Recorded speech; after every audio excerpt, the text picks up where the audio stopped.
What's up, everyone? We're continuing our reviews and unboxing of the Powertown Ultra figures with Lou Thesz. Yes, we are halfway through these figures. We're still waiting on Kerry Von Erich, but it's all right. We have Lou Thesz here, and we're just going to jump right into it. Try to make this nice, short, and snappy so you can get on with your day. But of course, you want to be checking out this figure as well. So here we have the packaging for Lou Thesz. We have Powertown written at the bottom, and the title, the World Heavyweight Wrestling Championship, and that looks very cool. Can't wait to take a look at that. And you can see Lou Thesz peeking through the window there. On the side, we have Lou Thesz premium collectible figure, as well as the back with all the other Series 1 figures that you can collect. Again, Lou Thesz on the back, and then the front flap we will open up. Oh, the top, very basic, just as Lou Thesz. Open it up. Very nice. The window there, you can see Lou Thesz, and of course we have a bio with a very awesome portrait and pictures of Lou Thesz. Let's begin. Arguably one of the greatest champions in professional wrestling of all time, Lou Thesz began his career in 1932 at the age of 16. An exceptional athlete, Thesz was trained by skilled hook wrestlers, quickly establishing himself as an unbeatable shoot wrestler, prepared to handle any situation. Standing 6'2", 225 pounds, Lou Thesz became the youngest world champion, defeating Everett Marshall to capture the American Wrestling Association World Heavyweight Championships in December of 1937.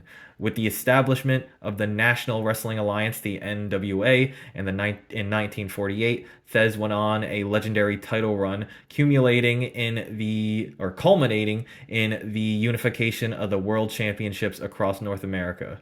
Credited by many as being the last undisputed world champion of the 20th century, Thesz was a world-traveled champion, defending his titles around the globe. Following an astonishing 58-year career, Thesz wrestled his last match at the age of 74, losing to Masahiro Chono on December 26, 1990. With contributions inside and outside the ring, Thesz is credited for innovating many well-known wrestling moves, including the powerbomb, step over, toe hold, face lock, and the Lou Thesz press. A promoter, manager, and color commentator, one of Thesz's final contributions to wrestling was as the president of the Cauliflower Alley Club, an organization for retired professional wrestlers, from 1992 to 2000. With his legacy firmly written in the history books, Thesz's lasting impact on professional wrestling is still felt today. Very, very nice write-up as well as the other ones. Very, very good. So now we're going to dig into this figure. Again, if you're kind of new to this set of videos we're doing, I've already kind of opened them halfway through, so I can just make it a little easier on myself. But here we have him in the plastic tray. Very, very nice. Again, these trays are awesome. The figures are not wedged or stuck in between any tiny bits of plastic. I hate having to pop out the figures. These you can literally just reach in and very gently pull them out of the packaging. Very, very nice. So here's Lou Thesz out of the box. He looks very, very awesome. First impression, I gotta say, I'm really in love with the body hair on him. It looks super natural, super cool. We'll have to get a couple close-up shots of it. Way more natural than Mattel has done recently, although I think in recent years they've gotten way, way better at it. But this just looks super, super well done, and especially when you're looking at them from kind of a distance, maybe on your shelf, it's going to look really, really natural. Now you can see he comes with a robe, and if you saw my last video on Verne Gagne, I'm not a huge fan of the clothing that are provided in these sets, just because, not that they're put together poorly or anything, but they're kind of difficult to get on and off, and I'm always a little unsure of how much force is too much force. I don't want to try to rip this jacket or robe off him. I really don't want to damage it. But he looks really awesome. What we might do is I might take a little break to get this thing off him, and then we'll continue, and I'll show you the robe once we get to the accessories, as we did with Verne Gagne. So here's Lou Thesz looking really, really awesome without the robe. I'm starting to get the hang of removing these things, so I'll talk more in depth about it once we get to the accessories. But we'll take a quick look at Lou Thesz and his articulation. He looks awesome, and I was really loving the way Verne Gagne looked, but honestly, I don't know what to think anymore. To be genuinely honest, all these figures have just been amazing. I'd say my only big gripe with them all so far, again, is the clothing. I'm not a huge fan of these rubber clothing pieces. They look incredible, but practicality wise, they're very hard to deal with. And if you missed my last video, Stan Hansen, biggest offender, I almost ripped his I don't know what to call him, the little cowboy pants he has. So that's just kind of an issue for me. But getting back to Lou Thesz, articulation. Head is on a bulb joint, can look anywhere you really need him to. These figures can look down super, super far. And I'm noticing now, this is what I thought when I first had Brody open. But yeah, their head is on a ball joint, but that ball joint is also connected to a hinge in the neck. So that's how he can get that great amount of motion to look down. And you can see you can actually get them to look very far up as well, which is great. I might actually, once we bring Verne Gagne in here for a comparison, we might try that again on him because I couldn't get him to look very far up.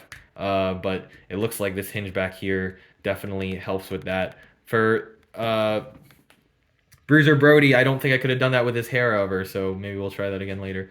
Anyway, back to Lou Thesz. This is very awesome. His shoulder joint's pretty much like a WWE Mattel joint. You can get it decently high. You can spin it around, whatever you need to do to get his arms up. Very, very good. I'm trying not to cover up the camera. I tend to do that often, so I don't want to be too intrusive. We have the swivel in the bicep, which looks good. And of course, at the elbow, you can bend his elbows. He has a pinned elbow joint there, very simple. Again, I love the hand and wrist joints on these guys. Just like the neck, there's a ball joint on the hand, and there's also a hinge joint basically connecting the wrist to the hand, so it looks very, very good. Torso articulation. Again, sometimes this can't really be the best, but it's okay. It serves its purpose. I mean, maybe you all can find out a better way to use it, but as you can see, I can't get a whole lot of motion out of it. And then, of course, down at the waist, he has a little bit of a pivot as well. You can kind of get some more motion out of that, again, on a ball joint. This feels like the tightest one so far. As you can tell, I can't really get a whole lot of motion out of his waist at all, unfortunately. We'll move down the line to his legs.